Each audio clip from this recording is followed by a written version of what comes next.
Saudara-saudari yang dikasihi Tuhan, selamat berjumpa kembali dengan saya, Romo Valentinus Tejantara SCY, dalam rumah tercinta kita, Wisma Kencana Channel.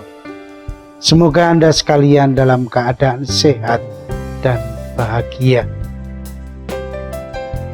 Dalam tayangan video yang lalu, saya telah mengatakan bahwa dalam video selanjutnya ini kita akan berfokus pada konten pastoral keluarga.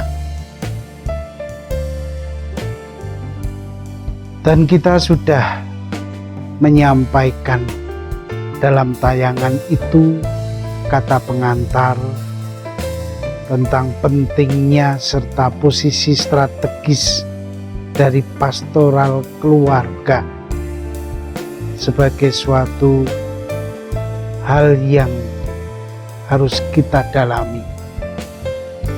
Dan pada konten video ini saya mau mengajak viewer, para pendengar, para pemirsa untuk berkatekese soal-soal yang penting sebagai prinsip dalam keluarga. Maka tema pokok kita adalah hakikat perkawinan, dan khusus pada perkawinan Katolik. Dan tema ini cukup panjang, maka supaya tidak bosan melihat tayangan yang panjang, saya akan membagi dalam 2 video tayangan ini. Yang pertama, kita akan berbicara soal arti dari perkawinan dan tujuannya, serta dalam tayangan yang kedua nanti kita berbicara soal ciri-ciri khas perkawinan Katolik. Saya berharap bahwa keluarga kita menjadi semakin tahu, karena memang inilah yang pokok dalam ajaran gereja. Sehingga kalau kita mempunyai soal-soal atau hal-hal penting yang perlu dalam kaitannya dengan keluarga, kita berpijak pada prinsip dari hakikat utama ini. Dengan harapan ini, saya ingin mengajak Anda untuk sungguh setia menonton, karena ada beberapa video selanjutnya. Dan bila Anda berhadapan dengan masalah-masalah konkret, kita tahu prinsip yang mendasarinya. Marilah kita masuk dalam katekese kita ini dalam tayangan berikut. Selamat mengikuti sampai tuntas tayangan video ini. Selamat menyaksikan.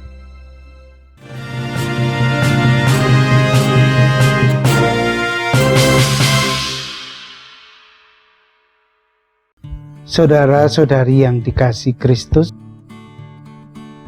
dalam tayangan ini saya mau mengajak Anda semua untuk mengingat kembali dasar paling fundamental dari sakramen perkawinan Katolik.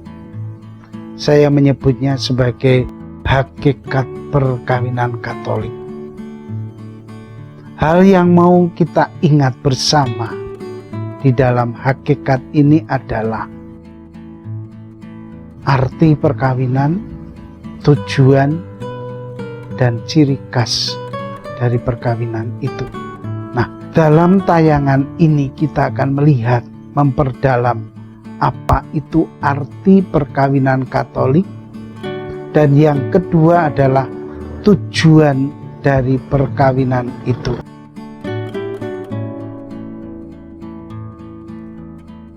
Saudara-saudari yang terkasih,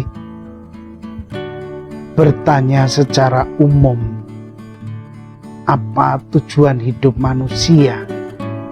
Secara singkat kita akan menjawab untuk mencari, menemukan, dan menyatakan kehendak Tuhan dalam hidup. Apakah itu kehendak Tuhan? Jujur saya katakan bahwa itu adalah kebahagiaan dan kesejahteraan. Untuk mencapainya, manusia menempuh beberapa cara. Dalam ajaran gereja, pertama diakui dengan cara hidup selibat membiara sebagai imam, biarawan, biarawati. Itu jalan untuk mewujudkan kehendak Allah. Dan yang kedua, memenuhi panggilan hidup sebagai awam yang menikah. Awam yang sungguh dengan penuh tanggung jawab menjalani kehidupan sebagai orang yang menjalani perkawinan. Nah, menikah adalah kehendak Tuhan yang merupakan panggilan menuju kebahagiaan dan kesejahteraan. Maka karena itu salah satu menunjuk pada kehendak Tuhan, kita boleh bertanya, apakah perkawinan itu menurut ajaran gereja?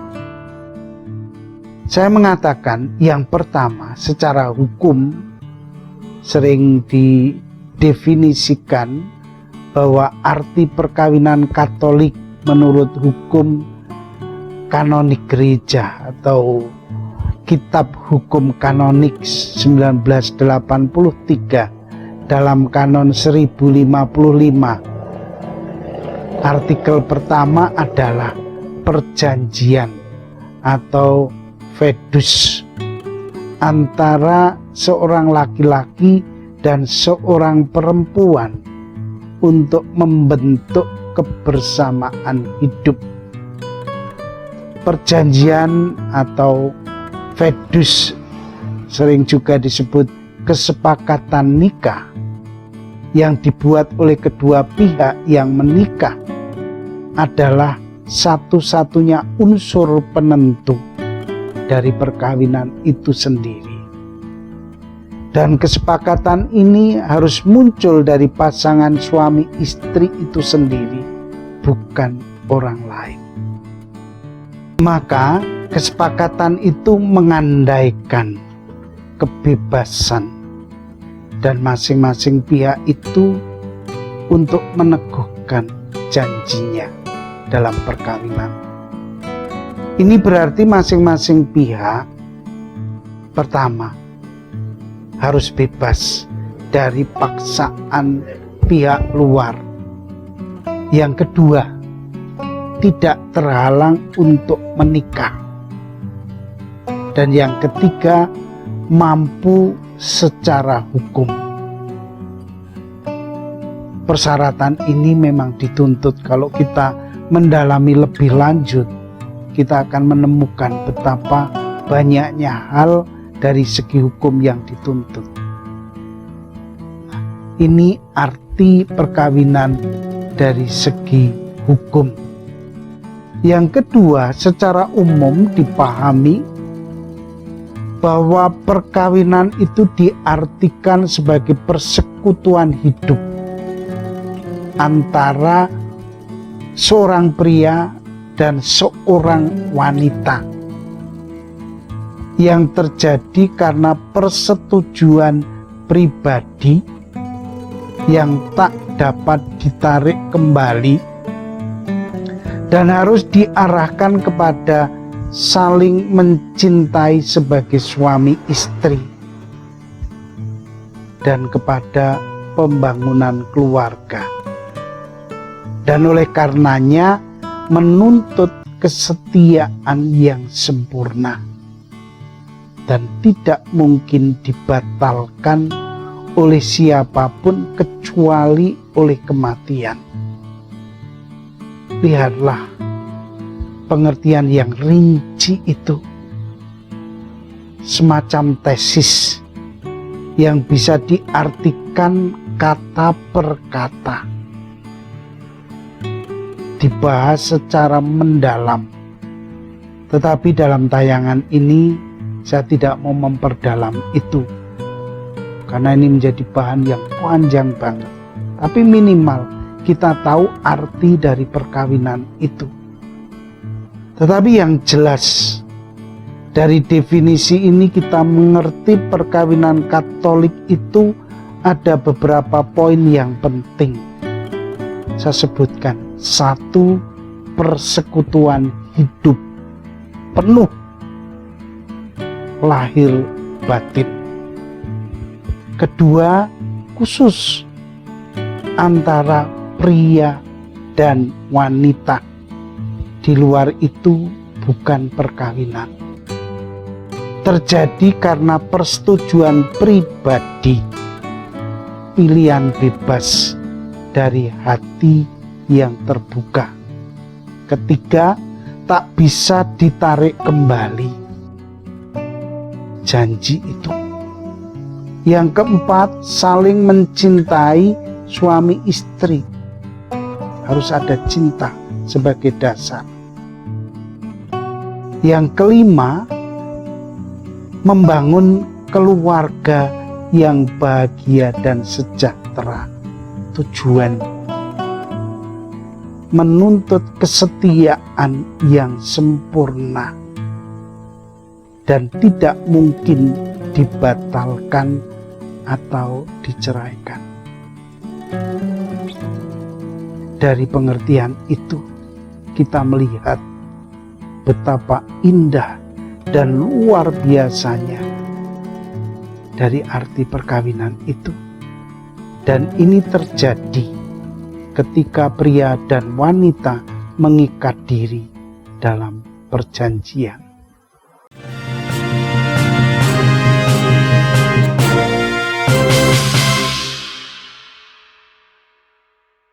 Saudara-saudari yang terkasih, dari definisi perkawinan yang lengkap, dari perkawinan menurut Gereja Katolik, kita akan meninjau sekarang melihat apa tujuan dari perkawinan Katolik itu. Dirumuskan ada 3 tujuan dari perkawinan itu. Pertama, kesejahteraan dan kebahagiaan suami istri. Ini penting diingat. Yang kedua, kelahiran anak. Dan yang ketiga adalah pendidikan anak. Nampak dari ketiga tujuan ini,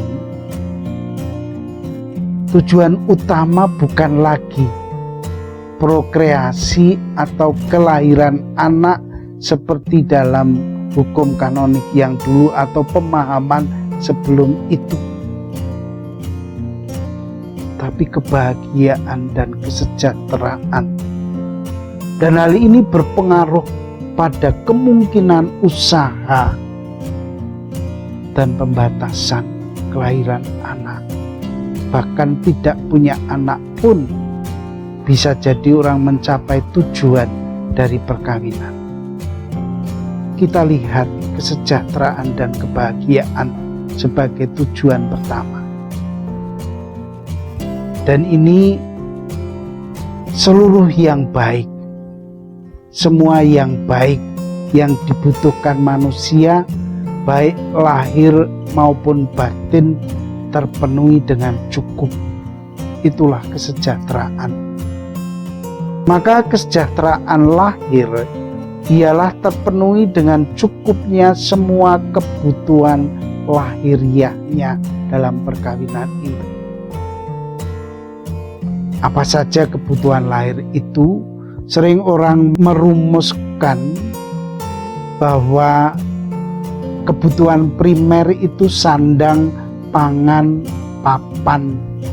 kebutuhan sekunder itu kepemilikan barang-barang, uang, tanah, milik, sekolah, gelar, pekerjaan, pokoknya yang memenuhi kebutuhan manusia. Secara lahiriah, jasmani, badaniah, orang akan disebut sejahtera bahagia bila semua kebutuhan itu terpenuhi dengan cukup. Sedangkan kesejahteraan batin terpenuhinya dengan cukup semua kebutuhan batiniahnya. Apa saja kebutuhan batin itu? Tentu semua yang berkaitan dengan sisi dalam kepribadian manusia, yakni sisi psikologis, kejiwaan, rohani atau keyakinan, rasa perasaan, empati, simpati, dan aspek intelektual. Dan antara lain itu kebutuhan akan rasa adil, rasa aman, rasa tentram, rasa damai, rasa senang, rasa bahagia, kebutuhan akan rasa dicintai dan dihargai serta dihormati. Itulah kebutuhan batin, dan dalam perkawinan itu menjadi tujuan. Tujuan yang kedua adalah kelahiran anak, penerusan keturunan di dalam perkawinan. Dan ini menjadi suatu yang hakiki dalam perkawinan Katolik. Suami istri dipanggil untuk ikut serta dalam karya kelangsungan penciptaan Allah di dunia. Dan hal ini merupakan tugas perutusan yang sangat khas bagi pasangan suami istri. Karena hadirnya secara berkelanjutan generasi manusia dalam keluarga akan menjadi pengisi generasi di muka bumi ini.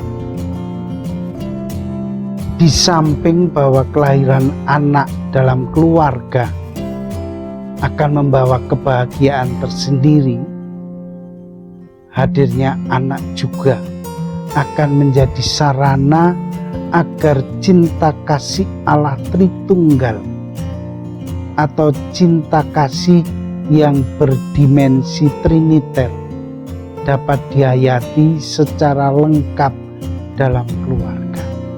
Kesatuan sebagai suami istri dianugerahi rahmat kesuburan untuk memperoleh buah cinta berupa keturunan manusia baru yang akan menjadi mahkota perkawinan. Anak yang dipercayakan dalam keluarga itu harus dicintai, dirawat, dipelihara, dilindungi, dididik secara Katolik. Itulah tugas yang ketiga, mendidik anak secara Katolik. Dan ini semua merupakan tugas dan kewajiban suami istri yang secara kodrati keluar dari hakikat perkawinan. Nah, ini pula lah yang dijanjikan dalam janji perkawinan, bahwa orang tua itu adalah guru dan pendidik utama dalam keluarga mereka. Ini yang menjadi tugas tujuan dari perkawinan Katolik.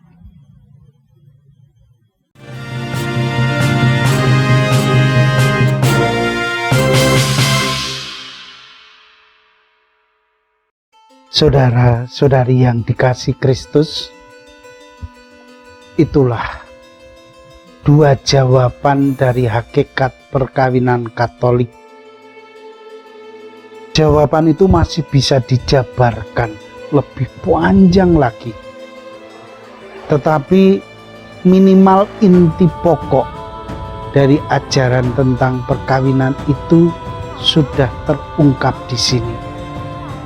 Saya berharap Anda yang telah menikah, yang menjanjikan perkawinan, diingatkan kembali hakikat dari perkawinan mereka.